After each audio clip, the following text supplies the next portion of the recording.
여러분, 제가 질문 하나 하겠습니다. 꼭 답변을 해주길 바랍니다. 여러분은 행복합니까? 행복합니까? 그렇다면 무엇 때문에 행복합니까? 요즘 뭐 좋은 일 생겼습니까? 혹시 청년들 중에 뭐 주식하는 청년 있습니까? 만약에 반대로 행복하지 않다면 무엇 때문에 그런가요? 무엇 때문에 나는 행복하지 않습니다 라고 생각합니까? 누군가에게는 건강이, 물질이, 또한 진로로 인해서, 직장으로 인해서, 학교로 인해서, 또는 신앙의 어려움으로 나는 행복하지 않아 라고 생각할 수 있습니다. 그러나 우리는 행복한 존재입니다. 아멘. 우리 그런 의미로 옆 사람과 이렇게 인사하겠습니다. 행복하세요. 행복하세요. 우리는 행복한 삶을 살 자격이 있습니다. 여러분, 오늘날 세상에서 말하는 행복은 무엇일까요? 세상에서 행복이란 무엇을 얘기할까요? 명문대학교 들어가면 행복할까요? 남들이 부러워하는 회사에 입사하고 부유한 집안과 결혼하면 행복할까요? 꿈꾸고 바랐던 것들을 이루면 행복할까요? 그런데 제가 지금 말한 이 행복들을 집약한다면 그 기준은 돈, 물질이 아닐까요? 한번 우리 솔직히 생각해 보죠. 가난하게 사는 것보다 부유하게 사는 게 더 좋습니다. 그리고 성경 어디를 찾아봐도 일부러 가난하게 살라는 말은 없습니다. 자, 그렇다면 여러분, 또 질문하겠습니다. 얼마를 있어야 세상에서 부자라는 말을 들을까요? 몇 억은 있어야 될까요?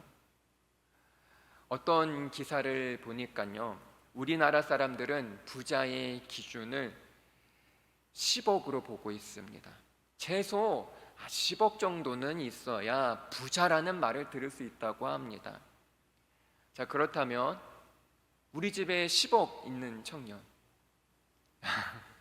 네, 그렇죠. 우리나라가 잘 살죠. 잘 살지만 OECD 국가 중에 행복지수 꼴찌가 어느 나라입니까? 우리나라입니다. 왜 그럴까요? 행복은 상대적입니다. 비교를 통해 행복이 결정되는 세상이 되었습니다. 오늘 본문을 보면요, 아주 행복한 부자가 등장합니다. 소유가 넘쳐나고요, 소위 돈이 끊임없이 불어나고 있습니다. 그냥 가만히 있어도 돈을 벌 수 있다면 그것만큼 부러운 사람이 어디 있을까요? 요즘 어린아이들의 꿈이 뭔 줄 압니까? 건물주가 되는 게 꿈이라고 합니다. 요즘 초등학생 꿈들이 건물주 되는 게 꿈이라고 합니다. 물질 만능 시대에 있습니다. 그런데 오늘 본문을 보면요, 그 부자를 향해 예수님이 뭐라고 하시는지 아세요? 15절에 보면 이렇게 말합니다. 그들에게 이르시되 삼가 모든 탐심을 물리치라. 사람의 생명이 그 소유에 넉넉한데 있지 아니하니라. 예수님이 무엇을 물리치라고 하나요? 탐심을 물리치라. 탐심이 뭘까요? 더 많이 갖고 할 수 있는 한 자신의 수중에 더 많이 넣으며 구체적인 필요나 다른 사람의 상황을 고려하지 않고 더 많은 것을 얻고자 하는 마음을 탐심이라고 합니다. 그런데 15절 말씀을 보니까요, 이 탐심을 어떻게 하라고 하나요? 물리치라. 그 이유가 무엇인가요? 생명이 그 소유에 넉넉한데 있지 아니하니라. 자, 생명이 소유에 있지 않기 때문입니다. 여기서 생명이란 육신적인 생명이나 영적인 생명이 아니라 우리가 인간적으로 의미 있고 만족스러운 삶을 말합니다. 즉, 물질적인 소유에 대한 태도를 통해 하나님 앞에서 우리가 어떻게 살고 있는지를 보여줍니다. 돈이 많고 적음의 문제가 아니에요. 과연 그 돈이라는 이것들 앞에서 하나님을 내가 어떻게 예배하고 있는지 돌아보게 합니다. 여러분, 물질이 예배의 대상이 되면 안 됩니다. 또한 사람, 인맥, 스펙이 삶의 주체가 되면 안 됩니다. 그런데 그것이 바로 주체가 될 때 탐심이 된다라는 겁니다. 우리는 공고하든지 배고프든지 배부르든지 배가 따스하든지 상관없이 내 마음의 중심이 하나님이 될 때 그 탐심을 물리칠 수 있습니다. 아멘. 아멘. 자, 그러면 본문에 나오는 이 사람은 무엇 때문에 행복할까요? 16절 17절에 보면 이렇게 말합니다. 또 비유로 그들에게 말하여 이르시되 한 부자가 그 밭에 소출이 풍성함에 심중에 생각하여 이르되 내가 곡식 쌓아둘 곳이 없으니 어찌할까 하고. 이 사람 너무나 행복한 고민에 빠졌어요. 소출이 풍성해요. 넘쳐납니다. 지금 있는 곡식 창고에도 보관할 수 없을 정도로 포화 상태예요. 너무나 행복해서 어찌할 줄 모릅니다. 이 사람 너무나 부럽지 않습니까? 또 소출이 풍성하다는 것은 그만큼 많은 땀을 흘리면서 노력한 증거이기도 합니다. 분명 이 사람은 부단히 열심히 일했습니다. 밤낮 쉬지 않고 때로는 식사도 거르면서 일했을 겁니다. 그 결과 엄청난 수확을 누립니다. 오늘날도 세상은 이런 사람을 원해요. 회사에서는 어떤가요? 목표치를 정하고 그것을 달성하는 직원에게는 성과급을 지급합니다. 반대로 목표를 달성하면 어떻게 되나요? 어느 순간 내 자리가 없어질 수도 있습니다. 오늘 본문의 이 부자도 열심히 일하고 탁월한 재능으로 세상에서 인정받았습니다. 그런데 중요한 건 이거예요, 여러분. 왜 부자가 되려고 했나? 왜 성공하려고 했나? 왜 좋은 대학에 가려고 했나? 왜 좋은 직장으로 이직하려고 하나? 부자가 되고 세상에서 성공하는 거 좋습니다. 그런데 그 이유가 무엇인가요? 동일한 질문을 여러분에게도 합니다. 여러분, 왜 직장에 다닙니까? 왜 돈을 법니까? 왜 성공하려고 합니까? 왜 잘 살려고 하나요? 오늘 본문에서 이 부자는 그 이유를 이렇게 말합니다. 19절 말씀입니다. 또 내가 내 영혼에게 이르되 영혼아 여러 해 쓸 물건은 많이 쌓아두었으니 평안히 쉬고 먹고 마시고 즐거워하자 하리라 하되. 이 사람은 편히 쉬고 누리기 위해 돈을 모았어요. 그게 목적이었는데 여러분, 그게 잘못되었나요? 합리적이지 않습니까? 내가 노력해서 번 것을 나쁜 곳에 쓰는 것도 아니고 이제 내가 많이 벌었으니까 내 마음껏 누리겠다는 건데 이게 뭐가 잘못된 건가요? 그동안 열심히 내가 살아왔으니 누릴만 하지 않습니까? 한번 이 부자가 한 말을 좀 더 자세히 살펴보겠습니다. 19절 하반부에 보면요, 평안히 쉬고 먹고 마시고 즐거워하자라고 합니다. 평안히 쉬고 먹고 마시며 즐거워하는 거, 이거 우리 모두가 원하는 거 아닌가요? 평안히 쉰다, 평안히 먹고 마신다, 평안히 즐거워한다. 이 세 가지를 통해 오늘날 우리가 추구해야 할 행복이 무엇인지 한번 나누어 보겠습니다. 자, 첫 번째, 편히 쉰다. 여러분, 저도 그래요. 편히 쉰다라는 말 들으면 어떤가요? 너무나 간절해지지 않습니까? 다들 이런 생각 할 겁니다. 딱 하루만이라도 제대로 쉬고 싶다. 꽉 찬 업무의 직장인들은 정말 제대로 쉬기를 원합니다.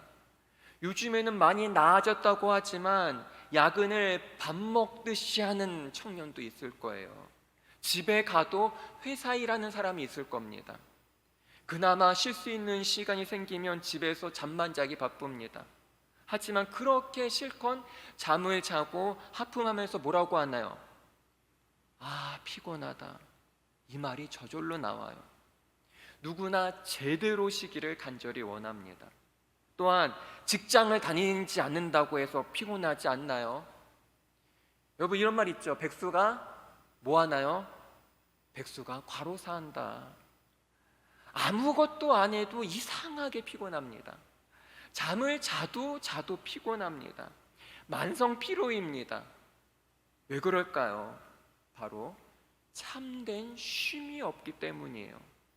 그러면 어떻게 해야 참된 쉼을 누릴 수 있을까요? 일 안 하고 며칠 푹 쉬면 조금 나아질까요? 조금 나아질 수는 있겠죠. 하지만 우리는 어떤가요? 결국 또 일을 해야 하고 돈을 벌어야 합니다. 그러면 금세 또 피곤에 쩌들게 됩니다. 무엇을 하든 그때의 쉼은 잠시입니다. 왜냐하면 세상에서 영원히 지속되는 쉼이란 건 없습니다. 우리가 사는 이 세상에서 어떤가요? 쉼을 누리기 위해서는 뭔가 열심히 해야 그에 상응하는 아주 약간의 쉼을 누릴 수 있는 구조입니다.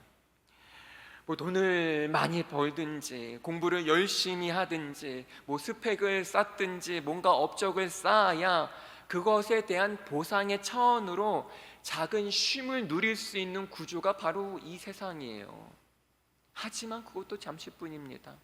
세상이 추구하는 쉼은 바람에 날리는 먼지와 같이 한순간입니다. 그러기에 여러분, 우리의 영원한 쉼은 바로 예수 그리스도를 통해서만 가능합니다. 아멘. 아멘. 마태복음 11장 28절에 이렇게 말합니다. 수고하고 무거운 짐진 자들아 다 내게로 오라 내가 너희를 쉬게 하리라. 수고하고 무거운 짐진 여러분, 예수님을 통해 참된 쉼을 누리길 소망합니다. 혹시 이 자리에 앉아있는 청년들 중에 사는 게 너무 힘든 청년이 있습니까? 삶이 지칩니까? 아무리 해도 좋은 결과 안 나옵니까? 때로는 사람 만나는 것 자체가 부담이 될 때가 있나요? 우리 예수님이 말씀하십니다. 수고하고 무거운 짐진 자들아 다 내게로 오라 내가 너희를 쉬게 하리라. 예수님만이 우리를 참된 쉼으로 안식으로 인도해 주십니다. 주님 안에서 마르지 않는 생수의 평강이 찾아옵니다. 좀 더 자자, 좀 더 눕자가 아니라 좀 더 예수님께, 좀 더 예수님의 품 안으로 영원한 안식을, 영원한 쉼을, 참된 평안함을 누리길 소망합니다. 오늘 본문 속 구절을 통해 현대인들이 원하는 행복의 삶, 첫 번째는 편히 쉬는 것이었습니다. 이것은 오직 예수님 통해서만 가능합니다. 이어서 두 번째, 평안히 먹고 마시자입니다. 그냥 마구잡이로 먹는 것이 아니라 땡기는 대로 먹는 것이 아니라 평안히 먹는 삶입니다. 여러분, 평안히 먹는 삶, 이 말 자체로 뭔가 풍요로움이 느껴지지 않습니까? 그리고 건강함도 떠오릅니다.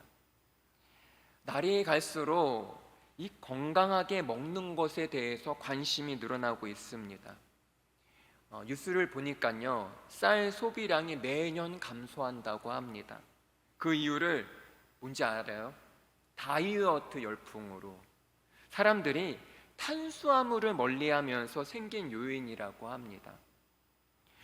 운동도 중요하지만 음식을 아무거나 먹을 수 없는 노릇입니다. 어떤 사람은요, 음식을 먹기 전 이게 몇 칼로리인지 따집니다.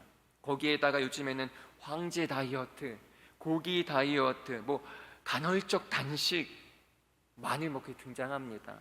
고지방, 저탄수화물 식이요법도 있습니다.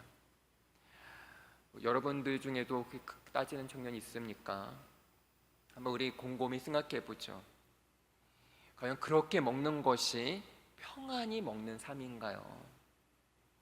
그렇지 못합니다. 뭔가에 제약이 있어요. 조건이 까다로워. 먹을 때마다 몇 칼로리인지 계산해야 되고 당 함유, 나트륨 함유 막 다 계산을 해야 돼요. 자, 그렇다면 평안히 먹고 마시는 삶이란 무엇일까요? 요한복음 6장 55절에 보면 예수님께서 이렇게 말씀하십니다. 내 살은 참된 양식이요 내 피는 참된 음료로다. 아멘. 오늘 본문에서 부자는 평안히 먹고 마시자 했습니다. 이것은 세상의 향락과 좋은 것을 마음껏 즐기자는 의미입니다. 이것이 물론 잠시의 만족과 행복은 줄 수 있어도 절대 영원하진 못합니다. 하지만 예수님의 살과 피를 먹고 마실 때 영원한 평안을 누릴 수 있습니다. 왜냐하면 예수님의 살과 피를 통해 그분이 내 안에 거하시고 주님 안에서 참된 만족을 우리가 누릴 수 있기 때문입니다. 그리고 여러분, 재밌는 사실은요, 또 하나, 주님의 살과 피는 아무리 먹고 먹어도 과식을 해도 절대로 살찌지 않습니다. 비만이 없습니다. 대신 우리 영혼의 풍요로움을 만끽할 수 있는 은혜가 넘쳐나게 됩니다. 아멘, 아멘. 그러니 어떤 음식이 저칼로리고 포화지방이고 불포화지방이고 나트륨 함량, 당류는 얼마인지 머리 아프게 계산하지 마세요. 그냥 모든 것을 적당히 맛있게 먹으면 됩니다. 대신 말씀이 육신 되신 예수님을 풍성히 먹고 마시길 바랍니다. 말씀을 끊임없이 묵상하고 그 말씀을 공부하고 그 말씀을 외우면서 나의 입술과 생각에서 말씀이 멈추지 않게 하는 겁니다. 그럴 때 세상의 조건 때문이 아닌 오직 예수님 한 분만으로 행복을 누릴 수 있습니다. 할렐루야, 아멘. 우리는 오늘 본문 속 구절을 통해 현대인들의 행복 요소를 찾고 있습니다. 첫 번째가 편히 쉰다, 두 번째가 먹고 마신다였습니다. 이제 마지막 세 번째입니다. 바로 평안이 즐거워함입니다. 이 즐겁다의 사전적 의미는요, 마음에 거슬림 없이 흐뭇하고 기쁘다. 재밌죠? 마음에 거슬림 없이 흐뭇하고 기쁘다. 자, 그러면 여러분 요즘 즐겁습니까? 다시 한번 옆 사람에게 질문해 보겠습니다. 즐겁습니까? 즐겁습니까? 네. 자, 즐겁다면 즐거운 행복한 얼굴을 띄워보길 바랍니다. 여러분 정말 마음에 거슬림 없이 기쁜가요? 예전에 이런 노래가 있었죠. 내가 웃는 게 아니야. 많은 사람들이요, 겉으로는 즐거워하고 웃고 떠들지만 마음 한켠에는 무거움이 있는 사람들이 의외로 많습니다. 어두움이 들어져 있습니다. 왜 그럴까요? 어떤 분들은 이렇게 얘기합니다. 어떤 부모님은 이렇게 얘기해요. 자녀가 좋은 대학에 합격했지만 등록금이 예상보다 너무나 큰 액수여서 부담입니다. 넓은 집으로 이사 갔는데 대출금이 만만치 않아요. 첫째 아이가 취업해서 기쁜데 우리 둘째가 백수예요. 속상해요. 그렇습니다, 여러분. 거슬림 없이 온전히 기뻐하기가 너무나 힘든 세상이에요. 그 이유가 무엇인가요? 바로 그 즐거움의 기준을 외적인 요소에 두고 있습니다. 우리 눈에 보이는 것이 잘 돼야 행복합니다.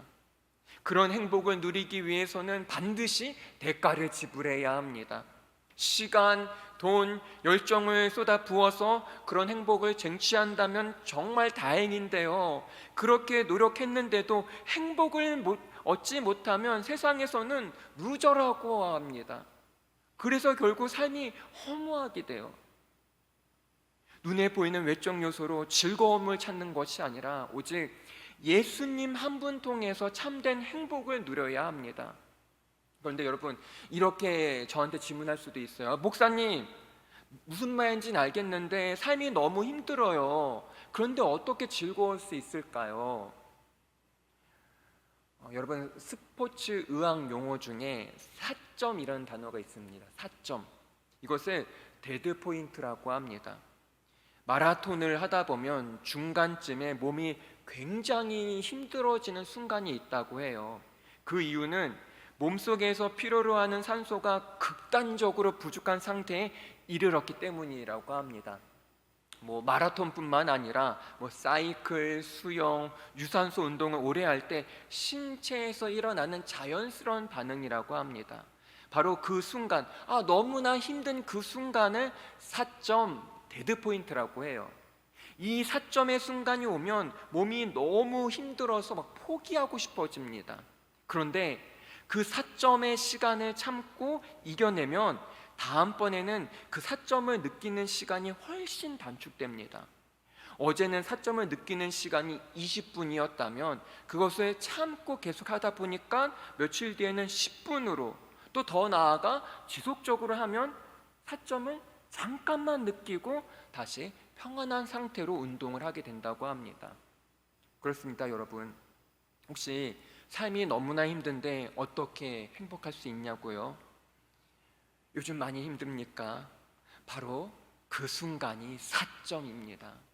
이때만 지나면 평안이 찾아옵니다.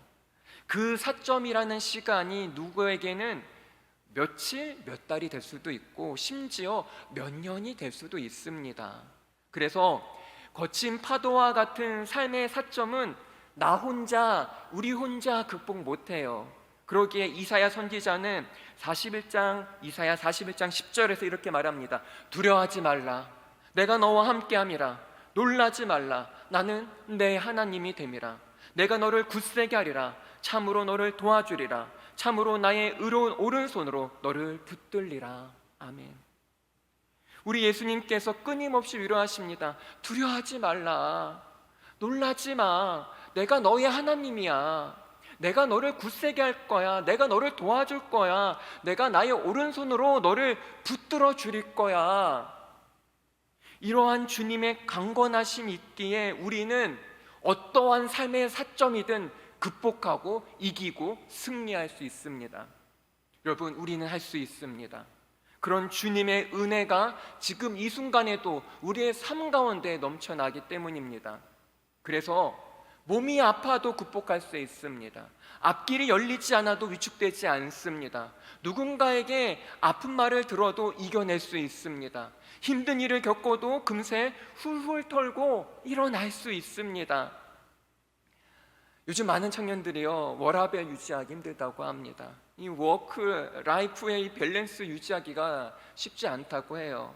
거기다가 그 신앙까지 유지하기가 힘들다고 해요. 그러나 여러분, 할 수 있습니다. 이겨낼 수 있습니다. 다시 회복될 수 있고 새롭게 되고 치유되고 변화될 수 있습니다. 우리 예수님이 두 팔 벌려 말씀하십니다. 수고하고 무거운 짐진 자들아, 다 내게로 오라. 내가 너희를 쉬게 하리라. 아멘. 우리는 그 주님 때문에 바로 행복한 인생을 살아갈 수 있습니다. 오직 그 주님 안에서 참된 행복을 누리는 우리 복된 믿음의 청년이 되게 간절히 소망합니다. 기도하겠습니다. 하나님, 때로는 움켜쥔 주먹을 펴기가 너무나 두렵습니다. 더 이상 붙들 것이 없을 때 저는 누구일까요? 빈손으로 주님 앞에 설 때 저는 누구일까요? 서서히 손을 펴서 나의 욕심을 피고 깨닫게 하여 주시옵소서. 그래서 주님만이 나의 진정한 행복과 만족과 삶의 목적이 되길 원합니다. 한 주간 우리 청년들 삶을 세상에 나아갈 때 그 삶 속에서 넘치는 은혜와 또 넘치는 성령의 기름 부으심 허락하여 주시옵소서. 그리하여 세상이 감당치 못할 믿음의 복된 청년들 되게 하여 주시옵소서. 감사합니다. 예수 그리스도의 이름으로 기도합나이다. 아멘.